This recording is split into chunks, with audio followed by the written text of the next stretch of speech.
it's very important that we move as one, united ang tanan mga chambers, because in the end of the day, we are just promoting one Cebu. No?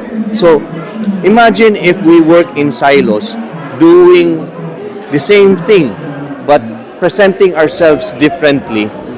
One, it is a waste of effort, it is a waste of resources, and most of all, it creates confusion to our potential investors. Because Mandawi Chamber goes there, Cebu Chamber goes there, but if we go there as one, it creates a strong message that whenever, wherever these people come in Cebu, they will not be confused, because in the end of the day, if they approach Cebu Chamber, if they approach Mandawi Chamber, if they approach Talisa Chamber, they get a unified support from every Cebuanos.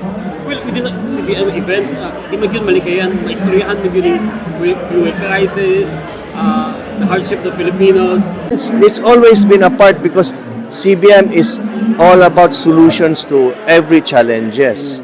So that's the reason why we encourage CBM that to be a melting pot of ideas on how we will be able to surpass all these challenges. It is a convention, it is a convergence of every entrepreneur to sit down and say, roll up our sleeves and say, how do we solve these challenges together?